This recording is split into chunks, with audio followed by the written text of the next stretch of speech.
ofrecer más que mi canción, no tengo más que darte, pues todo es tuyo, Señor. Tal como soy, Señor, sin nada que entregar más que el corazón, me rindo solo a ti, todo a ti, Señor, tal como soy. Acéptame como ofrenda de amor, como un sacrificio agradable en tu honor. Grato perfume, yo quiero ser, Señor.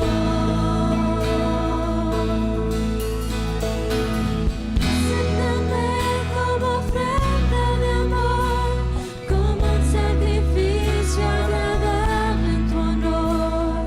Grato perfume, yo quiero ser, Señor.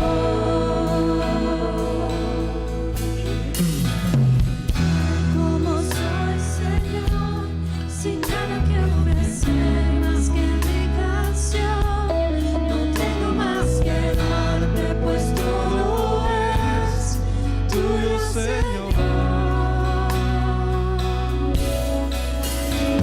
Tal como soy, Señor, sin nada que entregar más que el corazón, me rindo todo a ti, tómame, Señor, tal como soy. Acéptame como ofrenda de amor, como un sacrificio agradable en tu honor. Grato perfume, yo quiero ser, Señor.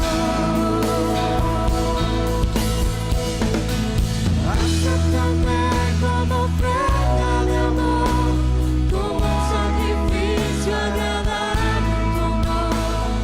Grato perfume, yo quiero ser, Señor. Hoy es el día de salvación, amén. Venid a mí todos los que estáis trabajados y cargados, que yo, dice el Señor, os haré descansar. Que yo os haré descansar. Si vienes cansado el día de hoy, agobiado, cargado, el Señor quiere hacerte descansar. Te veo en tu trono de justicia y a tu diestra el Cordero que por mí murió. Tu presencia trae a mí un nuevo corazón. Recibe hoy, Señor, mi ser para. Te veo En tu trono de justicia y a tu diestra el Cordero que por mí murió. Tu presencia trae a mí un nuevo corazón. Recibe hoy, Señor,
Padre, te amo, te amo, te amo, con amor eterno te he amado, por tanto te he prolongado mi misericordia. ¿Se goza usted, hermano? ¿Se goza por ese amor infinito? Den un aplauso a nuestro Dios, a nuestro Rey.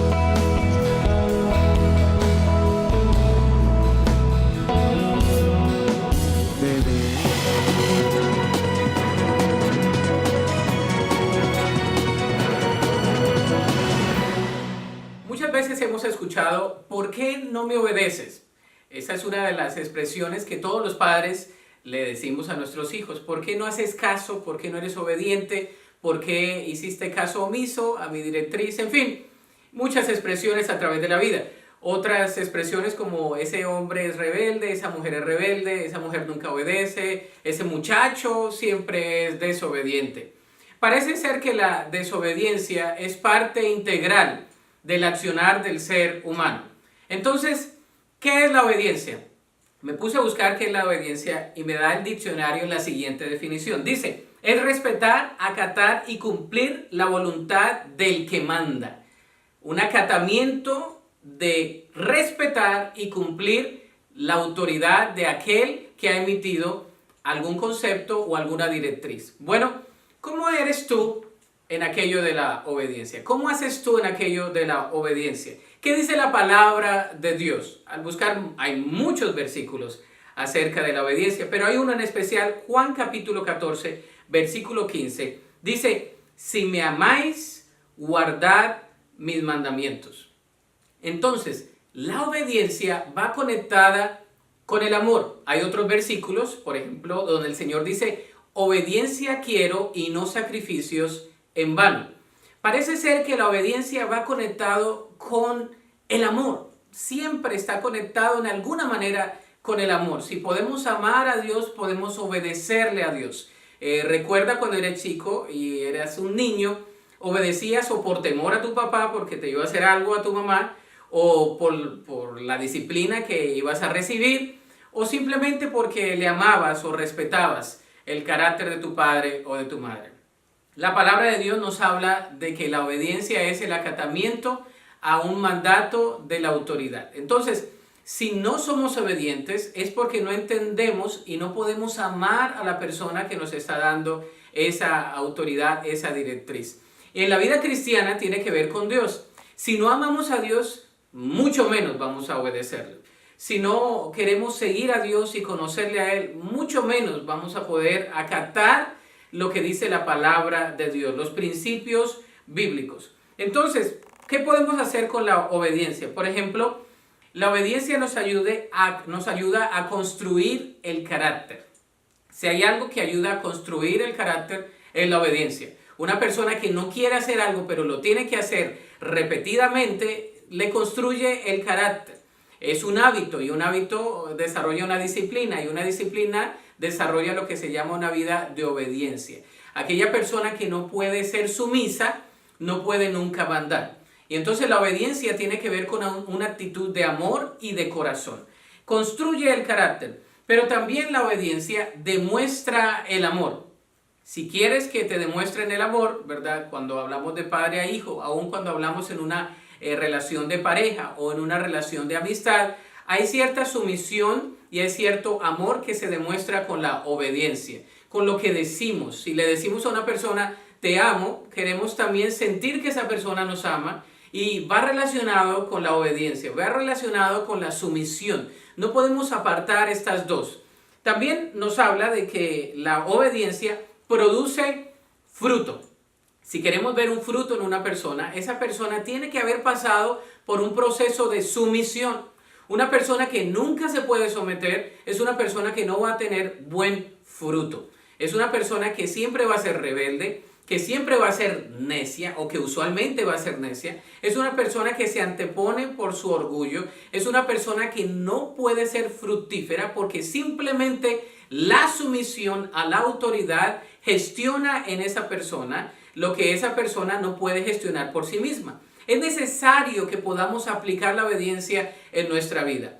Desde el principio de los tiempos, en el libro de Génesis, el hombre desobedeció a Dios. El Señor le dijo, no comerás de ese fruto, y el hombre decidió comer. Y desde ahí entonces, de ahí en adelante, la historia ha sido una historia de desobediencia, una historia donde no queremos obedecer a Dios y donde no queremos acatar sus mandatos y sus preceptos. Aprecia la obediencia, practica la obediencia y verás el gozo que produce el tener un amor hacia la persona que nos ama tanto, que se llama nuestro Padre Celestial. Él quiere obediencia y no sacrificio, y Él quiere, como dice Juan, que le amemos cuando guardamos sus mandamientos. Dios te bendiga. Hasta la próxima.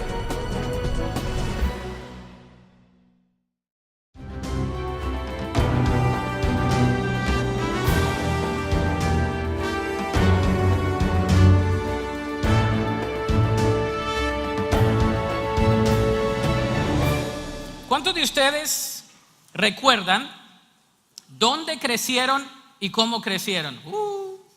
Para algunos de ustedes fue en el año allá del caldo, ¿no? Hace muchos años. Es decir, el ambiente en el cual se desenvolvieron cuando eran niños. Algunos tienen gratas memorias de sus amigos, familiares. Algunos tienen cara de que fueron tremendos y por la gracia de Dios el Señor los rescató y ya no tienen esa cara de tremendos. Otros tuvieron muchas dificultades en esa etapa de sus vidas. Unos lo tuvieron todo y otros carecieron casi de todo. Unos tuvieron cosas esenciales como ropa, como comida, y otros ansiaban tener algo más de comida. No querían nada más los frijoles y el arroz, querían un poquito de carne, querían un poquito más de pollito, pero tuvieron quizá algún tipo de escasez y crecieron en esas condiciones. ¿Cuántos dicen amén? No me den testimonios al final del culto, me lo pueden mandar por internet. Por ejemplo, algunos recibían de sus hermanos la ropa. ¿A cuánto les pasó eso? Algunos recibían el calzado, otros tenían un calzado nada más para todo el año y cuidado, dañaban los zapatos porque ya no tenías más. Otros andaban descalzos. Habían algunas diferencias entre algunos de los amigos que tenían todo y otros deseaban tenerlo todo. Muchas carencias, vicisitudes, desafíos constantes que marcaron a muchos de los presentes. Sin embargo, cuando usted mira hacia atrás en la historia suya, usted se da cuenta y le da gracias a Dios, porque a veces dice, no sé cómo le hacíamos, pero aquí estamos y Dios nos ha ayudado. Amén.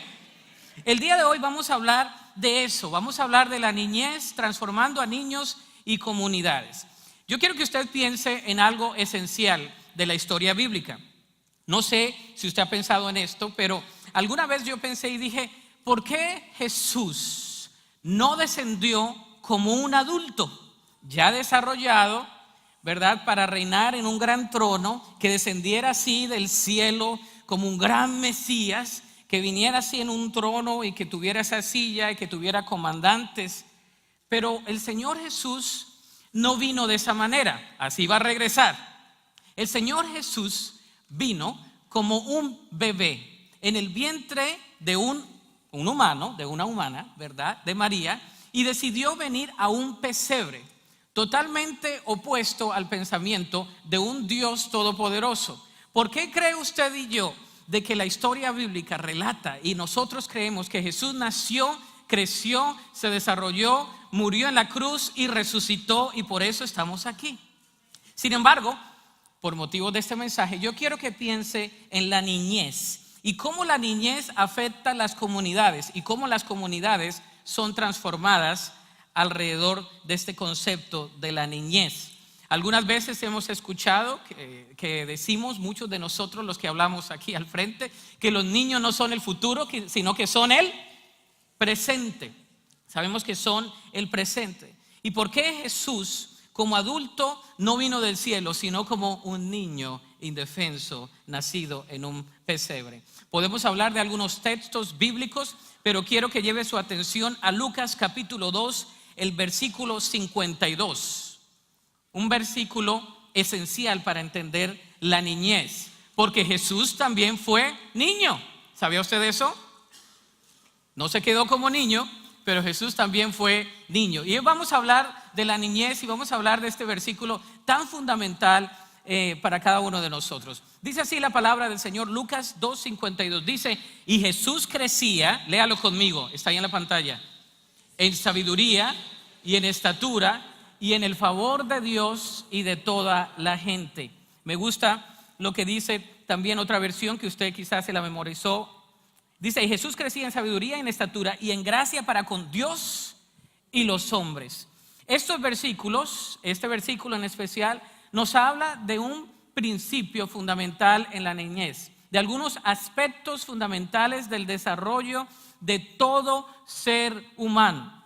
Todo niño que se quiera desarrollar integralmente debe tener esas fases que vemos en este versículo, uno de los aspectos fundamentales del desarrollo humano. Lo primero es el desarrollo mental. El desarrollo mental. La palabra de Dios dice, y Jesús crecía ¿en qué? Sabiduría. La Biblia relata que Jesús fue totalmente Dios y totalmente hombre, un ser divino y un ser hombre humano. La naturaleza humana le permitió desarrollarse intelectualmente. La Biblia nos habla de un episodio particular, me fascina ese episodio, donde el Señor Jesucristo, siendo niño, estaba en una procesión con sus padres, ¿verdad? María y José, y entonces de repente se le pierde el niño. ¿Le ha pasado a usted eso? Los que tenemos hijos y se nos ha perdido los niños por 2 minutos, eso es un sentimiento especial. ¿Le ha pasado? No, gracias a Dios que algunos no, pero otros sí, ¿verdad? Y usted dice, ¿a dónde se fue? Bueno, imagínese que el Señor Jesús no se les perdió simplemente unas horas, se les perdió por más de un día. Cuando se dan cuenta, porque ellos iban en una profesión, ¿verdad? De su fe y haciendo una procesión donde ellos tenían esa fe de que iban allá a Jerusalén. Y bueno, y de regreso el niño Jesús se les pierde y lo encuentran en Lucas capítulo 2, versículo 46 al 47, que dice lo siguiente. Dice, 3 días después, por fin lo encontraron. ¿En dónde? En el templo, sentado entre los maestros religiosos, escuchándolos y haciéndoles preguntas. Todos los que lo oían quedaban asombrados de su entendimiento y de sus respuestas. El Señor Jesús era un niño preguntón. ¿Ha tenido uno de esos en casa? Yo tengo uno en casa que pregunta de todo. Así fui yo preguntaba de todo, porque cuando uno pregunta, uno quiere adquirir conocimiento. Y los niños son bien preguntones. ¿Y cómo? ¿Por qué esto? ¿Y por qué esto? ¿Y por qué esto otro? Y hasta que llega uno, ya, por favor, ya. ¿Le ha pasado? ¿O se acuerda de sus hijos? ¿O se acuerda de usted mismo que era un preguntón? El Señor Jesús preguntaba, indagaba y estaba sentado adquiriendo, en el original habla de conocimiento. Le gustaba el estudio al Señor Jesús de las Escrituras. Estaba con los religiosos, con los doctores de la ley, sentado leyendo la palabra de Dios. ¿Qué bendición es esa? Un desarrollo intelectual. La palabra de Dios nos habla de que Jesús fue desarrollado también intelectualmente. Todo niño necesita una educación. Todo niño necesita tener un desarrollo intelectual. Algunos sectores de nuestra humanidad y algunas naciones no tienen el acceso a la educación. Y nosotros somos privilegiados de poder tener ese acceso a la educación. El Señor Jesús no solamente adquirió el conocimiento, sino que fue sabio.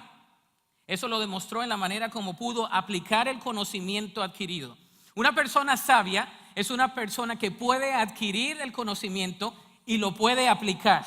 Hay una diferencia entre el que conoce y el que sabe, ¿verdad? El que conoce adquiere conocimiento y el que sabe lo puede llegar a aplicar. Esa es la diferencia. Una persona que conoce y una persona que es sabia. Yo creo que el Señor Jesús ejemplifica lo que dice Proverbios capítulo 4, versículos 6 y 7. Dice, no des la espalda a la sabiduría, pues ella te protegerá. Ámala y ella te guardará. Adquirir sabiduría es lo más sabio que puedes hacer. Y en todo lo demás que hagas, desarrolla el buen juicio. Hay una gran diferencia entre tener conocimiento y saber aplicarlo. El sabio sabe aplicar el conocimiento de manera práctica y efectiva. Hay personas que son muy inteligentes, pero no son sabios. Y usted dice, pero ¿cómo se le ocurrió hacer eso? Bueno, tiene mucho conocimiento, pero poco en la práctica.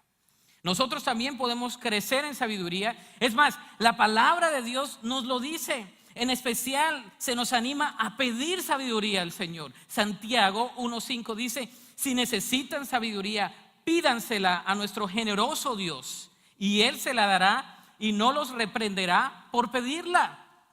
¿Cuántos necesitamos sabiduría? Y los que no levantaron la mano o se durmieron o necesitan que el Espíritu Santo los toque en este mismo momento. Porque todos nosotros necesitamos sabiduría.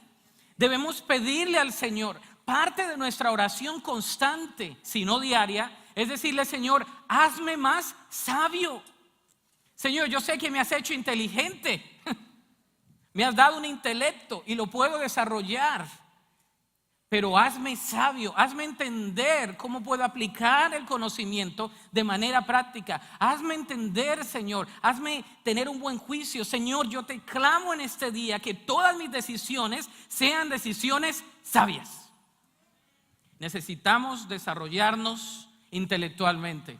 Usted y yo vamos a la primaria, a la secundaria, vamos a la universidad y podemos entrenarnos en diferentes métodos y en diferentes carreras, y podemos adquirir el conocimiento, pero necesitamos ser sabios. El desarrollo intelectual y práctico es fundamental en el ser humano.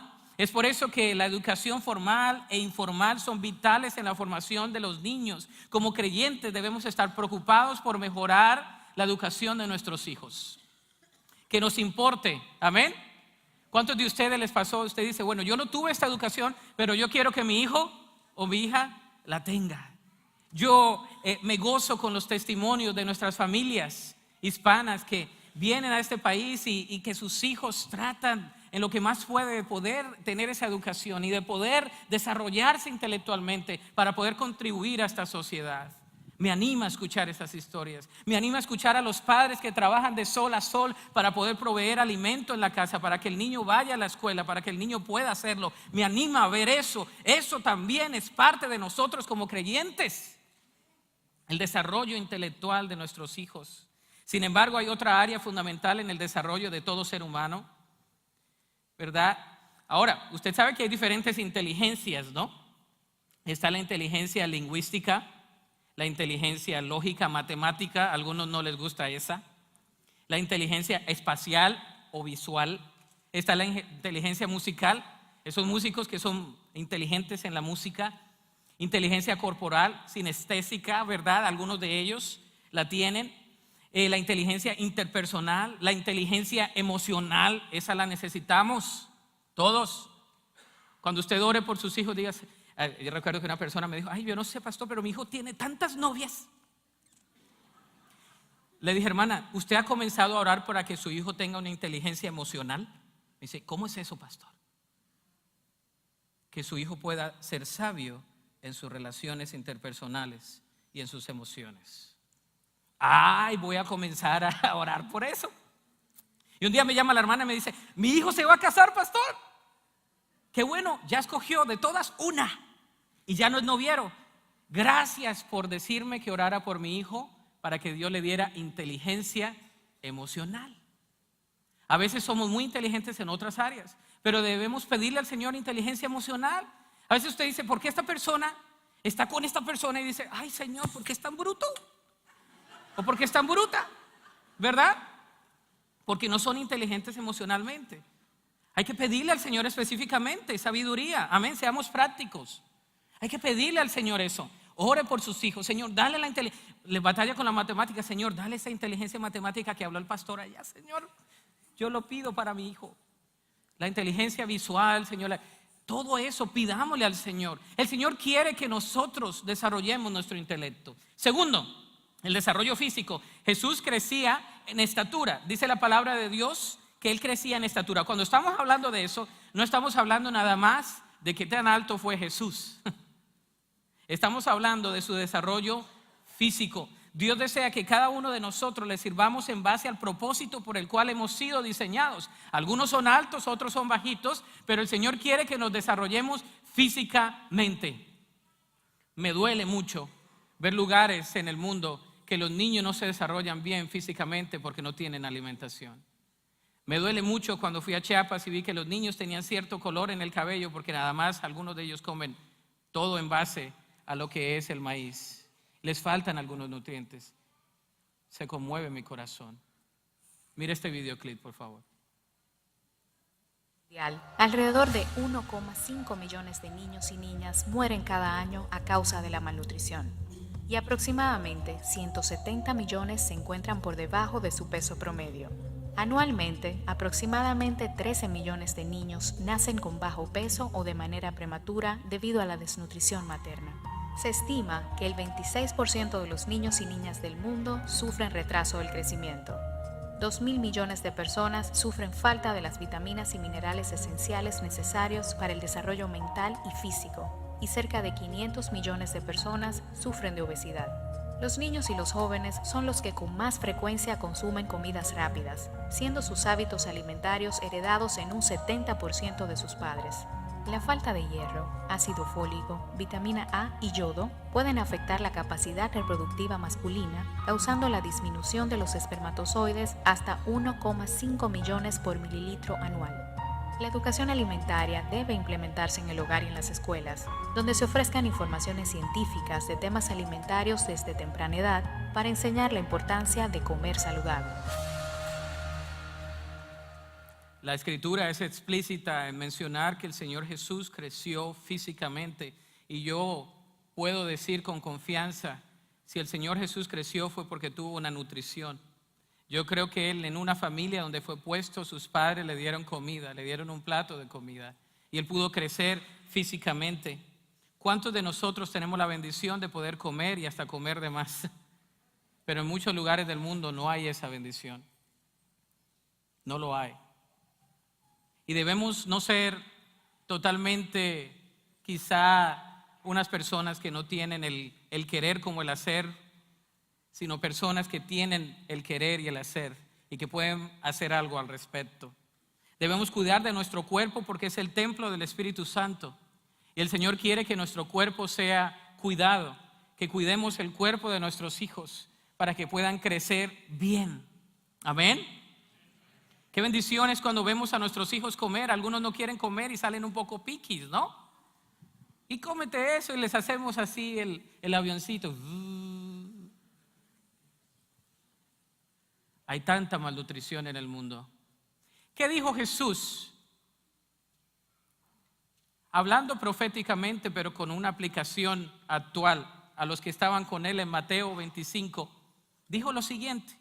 Quiero que lo escuche. Dice, entonces el rey dirá a los de su derecha, está hablando del futuro, venid benditos de mi Padre, heredad el reino preparado para vosotros desde la fundación del mundo. Porque tuve hambre y me disteis de comer, tuve sed y me disteis de beber, fui forastero y me recogisteis, estuve desnudo y me cubristeis, enfermo y me visitasteis, en la cárcel y vinisteis a mí. Entonces los justos le responderán diciendo, Señor, ¿cuándo te vimos hambriento y te sustentamos, o sediento y te dimos de beber? ¿Y cuándo te fuimos visto forastero y te recogimos, o desnudo y te cubrimos? ¿O cuándo te vimos enfermo o en la cárcel y vinimos a ti? Fíjese el verso 40, dice, y respondiendo el rey les dirá, de cierto os digo que en cuanto lo hicisteis a uno de estos mis hermanos más pequeños, a mí lo hicisteis. Nosotros, hermanos, no debemos ser indiferentes a los problemas de malnutrición en el mundo. Podemos hacer algo. No podemos hacerlo todo, pero sí podemos hacer algo, cada uno de nosotros. Entonces nos damos cuenta que el Señor Jesús creció de la manera que crecemos todos naturalmente. No creció como un superhumano, un héroe, ni tampoco como un Goliat o Sansón con una fuerza especial. Algunos dicen que el Señor Jesús era así como tipo Star Wars, que miraba con todo eso y que tenía poderes. No, el Señor Jesús no creció así, la Biblia no lo relata así. Hay algunas herejías que creen que el Señor Jesús hacía sanidades de pequeño y hacía muchos prodigios de chico. No, eso no lo relata la Escritura. Lo que sí dice la Escritura es que el Señor Jesús creció en estatura. El Señor Jesús tuvo un desarrollo físico. No sé qué altura tuvo, pero yo sé que Él se desarrolló muy bien y nos debe importar a nosotros eso. La palabra de Dios nos habla que Jesús enfrentó humanamente todo lo que un ser humano puede enfrentar. Hebreos 4:15 dice: nuestro sumo sacerdote comprende nuestras debilidades porque enfrentó todas y cada una de las pruebas que enfrentamos nosotros. Sin embargo, Él nunca pecó. El Señor Jesús, creciendo como niño, enfrentó todos los desafíos que cada niño puede llegar a tener. Es más, el Señor Jesús usó su cuerpo para cumplir con la misión encomendada por su Padre, el morir en la cruz. Su cuerpo físico fue parte vital de ello. ¿Por qué cree que Jesús resistió tantos azotes de aquellos que le estaban azotando? ¿Cómo cree que pudo cargar la cruz? ¿Qué estado físico tuvo el Señor Jesús cargando su propia cruz? Tenía un buen estado físico el Señor Jesús. ¿Ha pensado usted en eso? No, ¿verdad? Quizás no. Pero el Señor Jesús tuvo un buen estado físico. La palabra de Dios nos lo dice, que Él cargó todo sobre su cuerpo en 1 de Pedro 2:24. Dice: Él mismo cargó nuestros pecados sobre su cuerpo en la cruz, para que nosotros podamos estar muertos al pecado y vivir para lo que es recto. Por sus heridas ustedes son sanados. Yo puedo decir con confianza y creo que el Señor Jesús tenía un buen estado físico. Un buen estado físico. ¿Usted cree que podría cargar una cruz cuesta arriba a un monte? Le dejo la respuesta a usted. Yo tampoco, hermano, no crea. No creo que mucho. Necesitamos trabajar en ese aspecto. El tercer desarrollo, el desarrollo espiritual. Dice la palabra de Dios que Jesús crecía en gracia con Dios. Vemos el relato bíblico que Jesús creció espiritualmente. Al abrir el libro en la sinagoga, el día que le correspondía la lectura al Señor Jesús, estaba allí. Él amaba la Torá, amaba la ley, y le gustaba no solamente la ley, sino la práctica de la ley, la fe y la práctica. Y nos damos cuenta que Él está allí en la sinagoga y abre el libro donde estaba escrito en Isaías, ¿verdad? Y dice: el Espíritu de Dios está sobre mí, porque me ha enviado a la agenda, ¿verdad? Y da su agenda ministerial. Jesús mostró su desarrollo espiritual primero porque sometió su voluntad a la voluntad del Padre. Dice la palabra de Dios en Juan 5:30: yo no puedo hacer nada por mi propia cuenta, juzgo según Dios me indica. Por lo tanto, mi juicio es justo, porque llevo a cabo la voluntad del que me envió y no la mía. ¿Cómo sabemos que el Señor Jesús se desarrolló espiritualmente? Porque estuvo sometido a la voluntad de su Padre. Usted y yo nos debemos desarrollar espiritualmente, debemos entrenar a nuestros hijos espiritualmente. ¿Quién va a enseñarle la escritura a nuestros hijos? Nosotros. Amén. ¿Quién va a darle el ejemplo de la escritura a nuestros hijos? Nosotros. Con todo respeto se los digo, una vez que venga a la iglesia por semana, es muy bueno, no deje de venir, por favor. Para eso existimos. Sin embargo, el día a día es tan importante en la nutrición espiritual de nuestros hijos. Enseñarles las escrituras. Deuteronomio capítulo 6 nos habla de eso. Pongámoslas, enseñémosles a nuestros hijos en los postes, en la casa, en donde sea, la palabra de Dios. En el carro, la palabra de Dios. Mi cuñada se estaba riendo de mí el día viernes porque fuimos a Reynosa y venía en el carro. Y el carro venía en el Salmo 30 con un narrador que lo dormía uno. Jehová te bendiga. Como para estrellarlo, ¿verdad? Pero hay veces que uno está en el tiempo, ¿verdad? De un lado para otro. Y yo quiero escuchar la Biblia. Está bien que el narrador puede ser un poco más entusiástico, un poquito más energético. Pero hay veces que yo escucho la Biblia en el carro porque me gusta escucharla. Porque la palabra de Dios está ahí. Ahora la podemos poner en el teléfono, donde sea. Instruir a nuestros hijos en el temor de Dios. Hay veces que no quieren aprender. Recuerdo, contaba uno del capellán ahora del Senado, el doctor Black. Es afroamericano también, pero su apellido es Black. En su último sermón que dio ahora en el desayuno presidencial, él decía que su mamá hacía algo. Su mamá les daba 15 centavos por cada versículo de la Biblia que se memorizase. Dice, y teníamos una competencia en la casa, porque al final, el día viernes, entonces estábamos nosotros, ¿cuánto cuánto dinero nos iba a tocar por memorizar la palabra de Dios. Y dice, yo lo hice por el dinero, pero ahora me doy cuenta que mi mamá me dio una inversión eterna. Porque cada dificultad que yo tengo viene un versículo a la mente. Cada situación que yo tengo viene otro versículo a la mente. Y yo no me puedo estar tranquilo sin la palabra de Dios, porque tengo la palabra de Dios en mi mente y en mi corazón. Yo no le estoy diciendo que le dé 15 centavos, porque quizás su hijo dice, ¿para qué 15 centavos? Lo que le estoy diciendo es el principio de que enseñemos la palabra a nuestros hijos. Dice, instruye al niño en su camino. Y cuando habla de camino, no habla nada más de un camino literal, habla de un rubro de principios. Y aun cuando fuere viejo, no se apartará de él. Yo tengo algo que mi mamá me enseñó desde chico, que yo abro la puerta muchas veces y si veo que pasa una mujer, yo tengo que abrir la puerta. Mi esposa, se la abro primero a mi esposa porque es mi esposa, pero si voy a pasar yo siento que mi mamá me dice, todavía. Y ya pasé de los 30. Y recuerdo eso, ¿verdad? De la instrucción. Recuerdo, no temáis, ni os amedrentéis en medio de esta multitud tan grande. Recuerdo, esfuérzate y sé valiente. Recuerdo tantos versículos de la palabra del Señor por mis padres que me instruyeron en eso, en el camino del Señor. Dice que el Señor Jesús vivió para darle la gloria a su Padre. Juan 12:28 dice, Padre, glorifica tu nombre. Entonces habló una voz del cielo, ya he glorificado mi nombre y lo haré otra vez.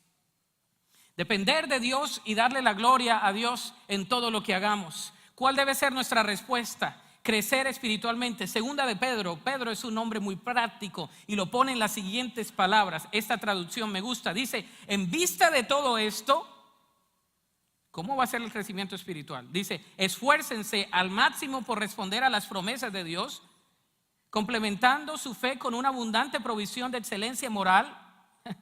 La excelencia moral con conocimiento, el conocimiento con control propio, por favor, hermanos, control propio, el control propio con perseverancia, la perseverancia con sumisión a Dios, la sumisión a Dios con afecto fraternal y el afecto fraternal con amor por todos. ¿Quiere crecer espiritualmente? Comience viendo este capítulo de las Escrituras, estos versículos. Dice, cuanto más crezcan de esta manera, más productivos y útiles serán en el conocimiento de nuestro Señor Jesucristo. En otras palabras, un cristiano maduro debe ejemplificar estos versículos. Dominio propio, excelencia moral, conocimiento, con fe abundante, sumisión a Dios, afecto fraternal y amor por todas las personas. ¿De qué manera podemos fomentar el crecimiento espiritual en nuestros niños, en nuestra vida misma? ¿Cómo podemos enseñarles la palabra de Dios? ¿Cómo podemos nosotros crecer espiritualmente?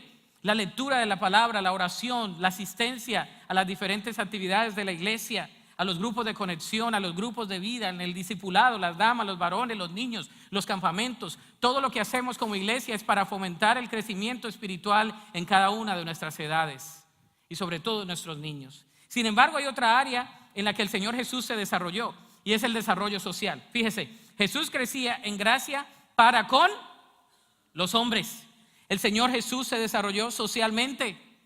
Él creció socialmente en la interacción con aquellos a su alrededor. Por eso algunos le dijeron, ¿no es ese Jesús de Nazaret, el hijo de José, el carpintero? Él había crecido con otros niños. Yo me imagino a Jesús jugando con los otros niños, con la madera. Quizás tenía una pelotita de madera. Yo no sé qué tendría el Señor Jesús, pero Él se desarrolló y creció normalmente con otros niños. A veces creemos de otra manera. El Señor Todopoderoso envió a su Hijo unigénito para crecer como un niño, para darnos a nosotros el principio fundamental de que es necesario que nosotros también tengamos cuidado de nuestros niños. No vino adulto, vino como un niño, acuérdese de eso, para ejemplificar lo necesario que nosotros debemos tener para desarrollarnos socialmente. El Señor Jesús tuvo gracia, desarrollo social. Supo hablar con otras personas, aprender a desarrollarse con otras personas. Yo recuerdo, las personas no me creen y lo he dicho muchas veces desde el púlpito. Yo soy una persona flemática y no soy extrovertida. No soy una persona extrovertida. Nadie me cree ahora, ¿verdad? Pero yo me desarrollé en un ambiente donde tuve que forzarme a hablar. Mis padres me llevaron a muchos con los hermanos y yo tenía que saberme comportar. Yo tenía que saberme sentar. Yo aprendí a hacer esto. Lo podemos aprender también. El desarrollo social. El Señor Jesús tuvo gracia, el desarrollo social con su familia, sus padres. Lucas 2:51 dice: luego regresó con sus padres a Nazaret y vivió en obediencia a ellos, y su madre guardó todas estas cosas en su corazón. Su familia, sus padres lo vieron y dijeron: este niño está creciendo. ¿Y cómo se está desarrollando? Sus verdaderos discípulos, Juan 6:68 dice: Simón Pedro le contestó: Señor, ¿a quién iríamos? Tú tienes las palabras que dan vida eterna. Sus discípulos, tuvo gracia con sus discípulos. También tuvo gracia con los religiosos de la época, como Nicodemo. Juan capítulo 3 nos habla de eso, de una noche donde fue a hablar con Jesús y le dijo: Rabí, Rabí. Todos sabemos que Dios te ha enviado para enseñarnos. Las señales milagrosas que haces son la prueba de que Dios está contigo. Dios tenía el favor en su Hijo. Jesús tenía el favor de su Padre. Y nosotros podemos tener el favor de Dios en nuestras vidas. Amén. Donde vayamos, que la gente pueda ver que tenemos a Cristo en nosotros, que tenemos el favor de Dios. Aún halló gracia en aquellos que no eran espirituales, como Pilato y su esposa, los guardias en el templo. Me gusta lo que dice Mateo 27:14 y más adelante dice: para sorpresa del gobernador, Jesús no respondió a ninguno de estos cargos.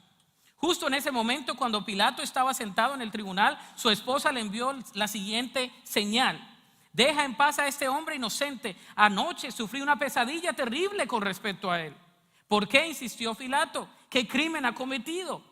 Pero la turba rugió aún más fuerte y le decían: crucifícalo.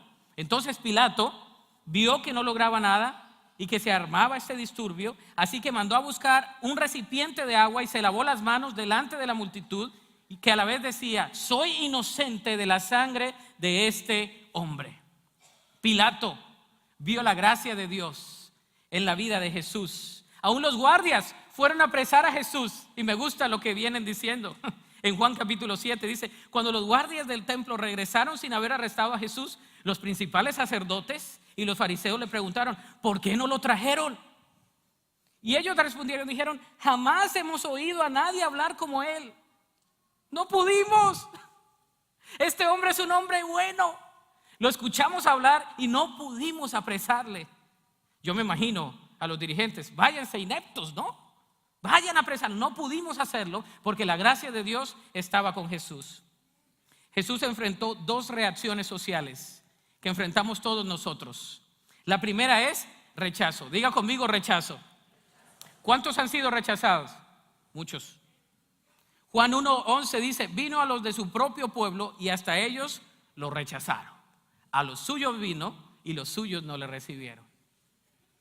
Socialmente podemos experimentar lo que experimentó Jesús: rechazo. Muchas veces nos van a rechazar, pero también el Señor Jesús recibió aceptación. Segundo es aceptación. En Mateo 21:9 dice: Jesús estaba en el centro de la procesión y toda la gente que lo rodeaba gritaba: alaben a Dios, el Hijo de David. Bendiciones al que viene en el nombre del Señor. Alaben a Dios en el cielo. Hosana, hosana al Hijo de David. Rechazo y aceptación. Todo ser humano experimenta rechazo y aceptación en su vida, o experimentará. Eso le pasó a Jesús y nos va a pasar a nosotros, o nos ha pasado ya. Y debemos saber lidiar con eso. ¿Qué debemos hacer nosotros socialmente? Primero, debemos procurar hallar gracia delante de todos los hombres. Romanos 12:18 dice: hagan todo lo posible por vivir en paz con todos. El cristiano no está llamado a ser un revoltón, uno que hace revueltas todo el tiempo. El cristiano está llamado a traer paz. Amén. No estamos llamados a dejarnos de todos tampoco. Como decía un hermano: mansos pero no mencitos, ¿verdad? No. El Señor nos ha llamado a nosotros a procurar la paz entre todos los hombres, a no ser conflictivos. Hay personas que son tan conflictivas ¿Conoce alguna de esas personas? Que hacen conflicto donde sea. Hasta ellos solos se conflictúan solitos. El Señor no nos llama a ser personas de conflicto, nos llama a ser entes de paz. Segundo, debemos agradar a Dios por encima de los hombres. Este es un buen principio, porque si usted y yo agradamos a Dios en primer lugar, vamos a agradar a todos los hombres. Dice Hechos 4, dice, pero Pedro y Juan respondieron, ¿acaso piensan que Dios quiere que los obedezcamos a ustedes en lugar de a Él? Pero Pedro y los apóstoles respondieron, nosotros tenemos que obedecer a Dios antes que a cualquier autoridad humana. Debemos, hermanos, agradar a Dios por encima de los hombres. ¿Qué aplicación tenemos el día de hoy? ¿Qué vamos a hacer como iglesia? Sabemos que necesitamos ayudar a nuestros hijos a que se desarrollen intelectualmente, que se desarrollen emocionalmente, físicamente y socialmente. Pero ¿qué podemos hacer como iglesia? Lo primero que podemos hacer es apoyar alimentando a niños de la comunidad en nuestra área, a nuestros hijos primero.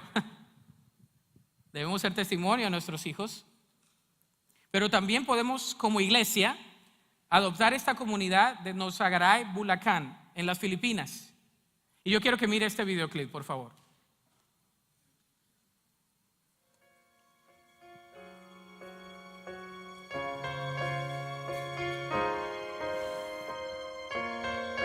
El camino para acabar con la pobreza es largo y desafiante. El mundo tiene hambre, pero esta va más allá de la mesa. Esta necesidad es espiritual y física. La gente tiene hambre de oportunidades, está sedienta de recursos y carecen de valor. No está bien que niños mueran cada día a causa de desnutrición. No está bien que a niñas de 12 años las den en casamiento porque sus familias no tienen cómo mantenerle. No está bien que los desastres naturales, las guerras y la injusticia social eviten que la gente tenga acceso a agua potable. Y no está bien que nosotros no hagamos nada mientras haya esperanza. Por más de 4 décadas, Alimento para el Hambriento ha estado en los lugares más difíciles, confrontando los problemas más desafiantes del mundo. Ellos buscan acabar con todas las formas de pobreza al ir a los lugares más difíciles para trabajar de cerca con la gente más vulnerable. Ellos tratan de responder a las preguntas más difíciles, lo que les lleva a ir más allá de su zona de confort. Estando impulsados por su fe cristiana, esta organización cree que la gente vulnerable no solo debe existir, sino que también debe salir adelante. আমি বড় হয়ে সুন্দর মানুষ হতে চাই। I am hungry to learn. Estaba yakumunani porque estaba escapando rojine. I am hungry for a bright future. Alimento para el Hambriento trabaja en conjunto con las iglesias, líderes y familias para que ellos desarrollen su sistema judicial y renueven comunidades de manera que los propósitos de Dios sean revelados a cada persona a la que sirven. Ellos están comprometidos a ver un cambio. Trabajan, alimentan, enseñan y aman hasta que es hora de salir. Trabajan de cerca con las comunidades para desarrollar un plan de salida. Ellos empoderan a niños, familias y comunidades para que inviertan en su desarrollo personal. El propósito de esta organización es alcanzar al hambriento, olvidado, desesperanzado, a todos aquellos que sufren de maneras inimaginables. Su visión es un mundo sin pobreza. Hoy, Alimento para el Hambriento trabaja en más de 20 países del mundo. El personal, los aliados y patrocinadores están comprometidos a ver una verdadera transformación en la visión de terminar con la pobreza espiritual y física. Juntos, trabajamos para acabar con la pobreza en los lugares más difíciles. No podemos hacerlo todo, pero podemos hacer algo. Y hemos decidido como iglesia adoptar esta comunidad por 5 o 10 años porque entendemos que el desarrollo comunitario no se ve de la noche a la mañana. Y sabemos que a través de la alimentación y a través de la educación, comunidades pueden ser transformadas. Amén. Así que al final del del servicio va a haber la oportunidad para que usted patrocine a uno de estos niños, aparte de su diezmo y su ofrenda, si usted puede hacerlo o puede adoptarlo como familia. Nosotros tenemos algunos, ¿verdad?, de estos compromisos en ocasiones anteriores, lo hemos hecho, y es muy bonito como familia ver qué es lo que está pasando con ese niño, ver qué está pasando con esa niña y cómo verles crecer a ellos también con esas oportunidades. Amén. Lo segundo es, tenemos también en nuestra iglesia un ministerio que se llama One Starfish Ministry, un ministerio de una estrella, ¿verdad? Y esto es para apoyar a las familias que deciden hacer foster care o es acogimiento familiar en nuestra congregación. Hay la historia de una niña que está allá en la playa y está allí en la playa y ve que hay muchas estrellas de mar y hay unos kilómetros llenos de estrellas de mar y en la distancia se vislumbra un hombre y ella se acerca al hombre y le dice a este hombre, ¿qué estás haciendo? Y entonces él le dice, estoy regresando esta estrella de mar al océano para que pueda vivir. Y la niña dice, no es posible, no vas a hacer nada de diferencia, hay miles de estrellas de mar que están afuera del océano y que se van a morir. Y entonces él la mira con la estrella en la mano y le dice, para esta estrella va a haber la diferencia. No podemos alcanzar a todas las personas con necesidad, pero podemos hacer la diferencia con una familia, con un niño, con una persona. Eso sí podemos hacer la diferencia. Hay familias de nuestra congregación que tienen niños en foster care. De hecho, el pastor Marcus y su esposa Hannah tienen a ellos y a algunos de nuestra congregación, los hermanos Martínez, algunos tienen niños en foster care. ¿Qué queremos hacer como iglesia? Tener un ministerio donde en un cuarto podamos tener recursos para cuando una familia recibe a estos niños y necesita quizás un coche, necesita quizá una camita o necesita algún tipo de ropa en buen estado, que nosotros como iglesia podamos tener recursos para atender a estas familias. Hay más de 15,000 niños que están entrando en crisis en nuestro estado de Texas. El gobernador de Texas está animando a las iglesias para que le digamos a la congregación de que si usted puede albergar a niños en su casa, que pueda aprobar su casa para eso, de que se haga, porque hay una necesidad. Hay niños durmiendo en las oficinas de CPS, Child Protective Services. Y la iglesia muchas veces no está haciendo nada al respecto. Queremos apoyar eso. En su boletín encontró una de estas tarjetas y cuando usted ve esta tarjeta, por favor, al llenarla diga usted, ya es un padre tutor o ha servido como padre tutor, tiene interés para aprender cómo ser un padre tutor, los recursos, ¿verdad? Carriolas, corralitos, cunas, pañaleras, biberones, todas esas cosas. No podemos hacerlo todo, pero podemos hacer algo, ¿verdad? Así que llévelo si lo quiere llenar y ponerlo en el plato de la ofrenda para dejarnos esa información. Si lo quiere llevar a casa y traerlo, luego lo puede hacer también. Podemos hacer algo. Amén. Damos gracias a Dios. También tenemos un ministerio que se llama Night to Shine y este es un ministerio de que la iglesia se ha aliado con una fundación que hace un prom. Hacen una fiesta para los niños que son niños especiales. Y este día, miércoles, va a haber un entrenamiento en nuestra congregación. Hay muchos niños especiales en nuestros distritos escolares que esta iglesia ha decidido aliarse con voluntarios para que estos niños también tengan una buena prom, una buena promoción. Y así que si usted quiere ser parte de eso o ya se inscribió para ser parte de eso, acuérdese que no podemos hacer todo, pero podemos hacer algo. Aplicación personal el día de hoy. ¿En qué área debes ayudar para que otros niños y comunidades sean transformadas? ¿En qué áreas puedes ayudar? Y lo segundo es, ¿en qué áreas puedes crecer individualmente para ser transformado o transformada?